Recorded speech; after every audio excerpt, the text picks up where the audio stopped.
Hello guys, today we have come to the last topic of chapter 6 life processes, and this chapter is for class 10 students. Among all these four systems of our body like digestive system and transport system, respiratory system and excretory system, now we are on the last topic, that is human excretory system. Okay.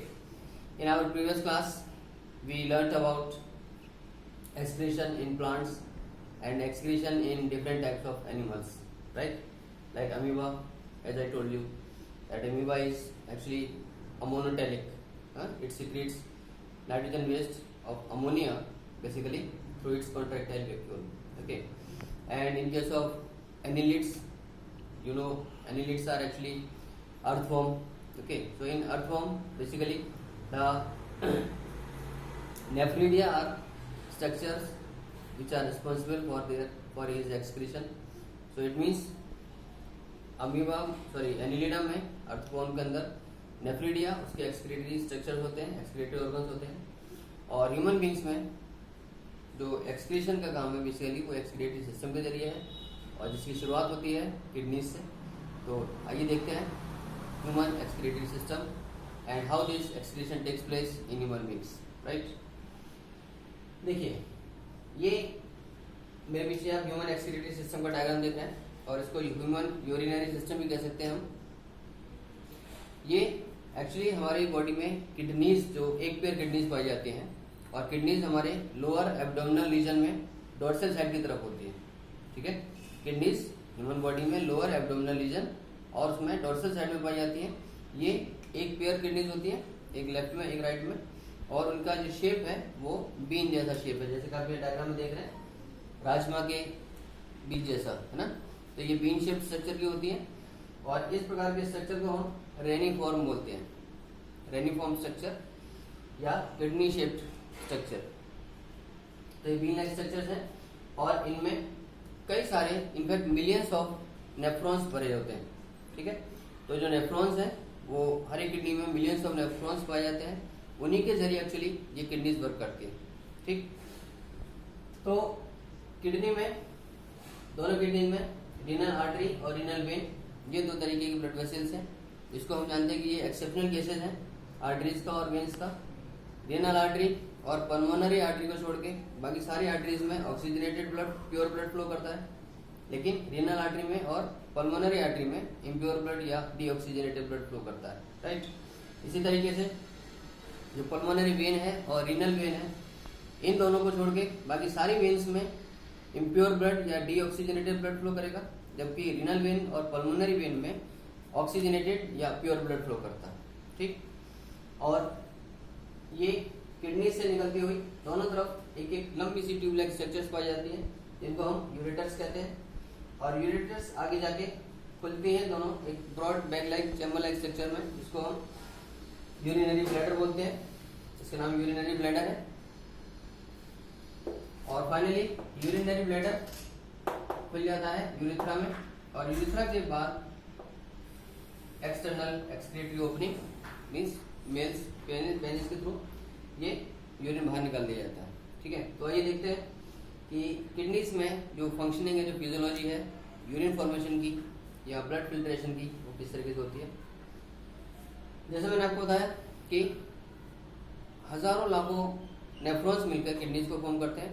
तो जब kidneys में ये जो renal artery है, ये impure blood को या unfiltered blood को जब ये किडनी में उस नेफ्रॉन के पास लेकर आएगी, किडनीज में उस नेफ्रॉन की हेल्प से उस ब्लड की फिल्टरिंग होती है, और उसमें से जो इसेंशियल सॉल्ट्स हैं, जो काम की चीज़ें हैं, जैसे ग्लूकोज, अमीनो एसिड्स और कुछ और important salts, excess amount of water, तो ये सारी चीज़ें ब्लड से वहाँ से निकाल ली जाती हैं. और उसके बाद जो भी बचता है किडनीज के थ्रू एक कलेक्टिंग डक्ट के जरिए फाइनली जो कुछ भी वेस्ट मटेरियल बचता है, जिसमें मेनली यूरिया होता है और कुछ हार्मफुल सॉल्ट्स होते हैं, वेस्ट सॉल्ट्स होते हैं, और कुछ अमाउंट ऑफ वाटर, तो ये सारी चीज़ें as in the form of urine, और ये यूरेटर में आती हैं. उस यूरिन को फाइनली यूरेटर के जरिए यूरिनरी ब्लैडर में डिस्चार्ज कर दिया जाता है. यूरिनरी ब्लैडर में उस यूरिन की टेम्परेरी स्टोरिंग होती है, कुछ देर तक ब्लैडर में उसकी स्टोरिंग की जाती है, और जब प्रेशर बढ़ जाता है, जब ब्लैडर फिल हो जाता है, तो उसके बाद इस यूरिन को यूरिथ्रा के जरिए और जो मेल एक्सक्रीटरी ऑर्गन है या फीमेल एक्सक्रीटरी ऑर्गन है उनके जरिए ये बॉडी से बाहर ये यूरिन निकाल दिया जाता है। तो गाइस यूरिन में एक्चुअली यूरिया है, जिसमें आपको पता है ये हमारा मेन नाइट्रोजन बेस्ड मटेरियल है जो हमारी बॉडी के लिए बहुत ज़्यादा टॉक्सिक है, नुकसानदायक है। तो इस यूरिया के साथ कुछ और बेस सॉल्ट्स प्लस वाटर, ये हमारे यूरिन में जो कि येलोइश और ट्रांसपेरेंट टाइप का एक लिक्विड है, उसके फॉर्म में ये यूरिन बॉडी से बाहर रिलीज कर दिया जाता है। ठीक है, अगर हम एक नेफ्रॉन के स्ट्रक्चर को समझना चाहें तो आप अपनी बुक में चैप्टर देख सकते हैं, उसमें डायग्राम दिया हुआ है एक नेफ्रॉन का स्ट्रक्चर। देखिए नेफ्रॉन के स्ट्रक्चर में एक मेन पार्ट है ग्लोमेरुलस। ग्लोमेरुलस एक नेटवर्क है, एक गुच्छा सा है ब्लड वेसल्स का, जिसमें रीनल आर्टरी जो कि अनफिल्टर्ड ब्लड को या इम्प्योर ब्लड को उसमें ग्लोमेरुलस में लाके डालती है। ठीक है, अब वहाँ क्योंकि वो एक गुच्छा है, वो एक डेंस प्रोफ्यूजली एंटेंगल्ड नेटवर्क है, तो उसमें क्या होगा, इसकी जो रीनल आर्टरी जो अनफिल्टर्ड ब्लड लेकर आई है, जो अनफिल्टर्ड इम्प्योर ब्लड लेकर आई है रीनल आर्टरी, उसकी ग्लोमेरुलस में फिल्टरिंग चलती है। ठीक है, अब उस फिल्टरिंग के बाद वो जो फिल्ट्रेट है, वो फिल्ट्रेट एक कप शेप स्ट्रक्चर में, जिसको हम बाउमेंस कैप्सूल बोलते हैं, उस बाउमेंस कैप्सूल में ये फिल्ट्रेट आ जाता है ग्लोमेरुलस से छन के। ठीक है, उस फिल्ट्रेट में ग्लूकोज भी होता है, अमीनो एसिड्स भी होते हैं, और यूरिया भी है, वाटर भी है, सॉल्ट्स भी हैं, ये सारी चीज़ें। क्योंकि ये सब छोटे साइज के मॉलिक्यूल्स हैं, तो ये उस फिल्ट्रेशन के थ्रू पास आउट हो जाते हैं और वहाँ से ग्लोमेरुलस से निकल के ये एक कप शेप्ड स्ट्रक्चर में, जिसको बाउमेंस कैप्सूल कहा जाता है, उसमें आ जाते हैं फिल्ट्रेट के रूप में। अब इसके बाद तो कुछ फिल्टरिंग तो आपने देखा कि यहाँ ग्लोमेरुलस से हो गई इम्प्योर ब्लड की, कुछ हद तक फिल्टरिंग यहाँ हुई। अब फाइनली बाउमेंस कैप्सूल आगे चल के दो तरीके के ट्यूब्यूल्स में खुलता है। ठीक है, अगर आप इसके स्ट्रक्चर देखना चाहेंगे तो आपको कुछ इस तरीके का स्ट्रक्चर देखने को मिलता है, लाइक दिस। तो यहाँ पर ये ग्लोमेरुलस है सारा, और ये जो स्ट्रक्चर है ये बाउमेंस कैप्सूल, और ये जो आप कर्व देख रहे हैं ये ट्यूब्यूल है। ठीक है, तो बाउमेंस कैप्सूल एक्चुअली जाके जो एक्सटेंड करता है वो कहलाता है उसमें जाके प्रोक्सिमल कन्वोल्यूटेड ट्यूब्यूल में, या हम जिसको डिसेंडिंग लिम्ब भी कह सकते हैं, ट्यूब्यूल की डिसेंडिंग लिम्ब, जिसमें से जो फिल्ट्रेट है वो नीचे की तरफ रहेगा। तो ये प्रोक्सिमल कन्वोल्यूटेड ट्यूब्यूल या डिसेंडिंग लिम्ब कहलाता है। ये आगे चल के ये जो यू शेप स्ट्रक्चर बना रहा है, इस यू शेप स्ट्रक्चर को हम बोलते हैं लूप ऑफ हेनले या हेनलेस लूप। ठीक, ये हेनलेस लूप है, और हेनलेस लूप से आगे चल के ये जो आप दूसरी वाली आर्म देख रहे हैं, इसको हम बोलते हैं डिस्टल कन्वोल्यूटेड ट्यूब्यूल या ascending limb. Okay, loop of Henle के बाद आगे दूसरी वाली डिस्टल कन्वोल्यूटेड ट्यूब्यूल या असेंडिंग लिम्ब। अब कन्वोल्यूटेड ट्यूब्यूल्स फाइनली आगे चल के ये कलेक्टिंग डक्ट में खुल जाते हैं, तो यह है कलेक्टिंग डक्ट। ओके, सो ये एक स्ट्रक्चर है एक नेफ्रॉन का, और इसके चारों तरफ पूरी तरीके से ब्लड वेसल्स, ब्लड कैपिलरीज का एक घना जाल पाया जाता है।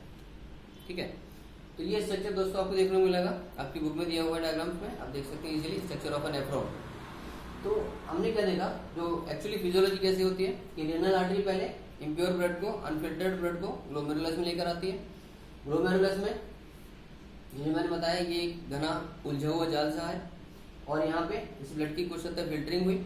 फिल्टरिंग के बाद जो फिल्ट्रेट आता है निकल के, वो इस यू शेप एक कप शेप स्ट्रक्चर में आ जाता है, जो कि बाउमेंस कैप्सूल कहलाता है, और उस फिल्ट्रेट में glucose, amino acids, urea, salts, water काफी कुछ होता है। ठीक, अब ये फिल्ट्रेट यहाँ से आगे चलता है ट्यूब्यूल्स में बढ़ा, प्रोक्सिमल कन्वोल्यूटेड ट्यूब्यूल में, फिर लूप ऑफ हेनले में, फिर डिस्टल कन्वोल्यूटेड ट्यूब्यूल में।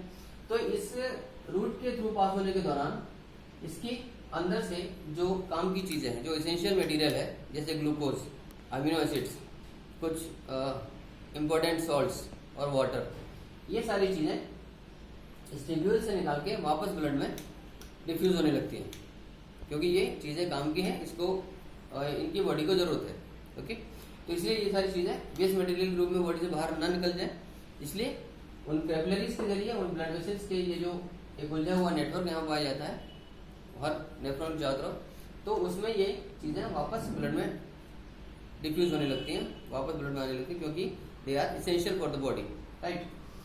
अब यहाँ पे फिल्ट्रेशन हुआ दोबारा से। अब उसके बाद ये जो भी चीज मटेरियल के रूप में फाइनली बचती है, जिसमें से हमने ग्लूकोज, अमीनो एसिड्स और इंपॉर्टेंट सॉल्ट्स वगैरह, वाटर, ये सब चीजें वापस निकाल ली हैं काफी हद तक। उसके बाद जो बचता है वो कलेक्टिंग डक्ट में आ जाता है, और उसमें क्या होता है, मेनली यूरिया, ठीक, वाटर और कुछ वेस्ट सॉल्ट्स, ठीक है।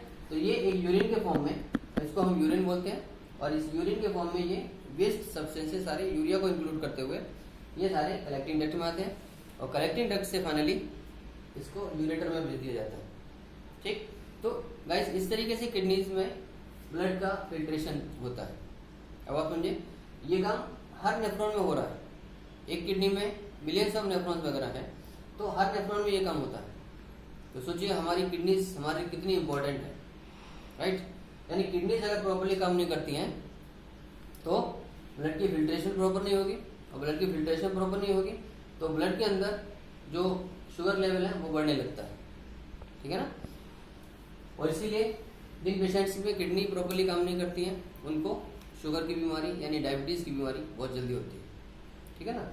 तो इसलिए आपने देखा कि किडनीज का कितना इंपॉर्टेंट फंक्शन है, और किडनीज के प्रॉपर्ली फंक्शन करने से हमारा ब्लड फिल्टर्ड रहता है, प्योर रहता है, और जो वेस्ट मटेरियल है, जो नाइट्रोजन वेस्ट है, जो यूरिया है, वो बॉडी से बाहर ग्रेजुअली निकाल दिया जाता है टाइम टू टाइम यूरिन के जरिए, ठीक।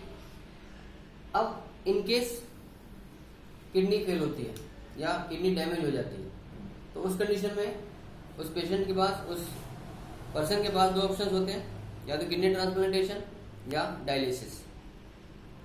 किडनी ट्रांसप्लांटेशन एक महंगा प्रोसीजर है और एक थोड़ा, तो गाइस अब इसको यहीं खत्म करते हैं। Thank you very much, God bless you.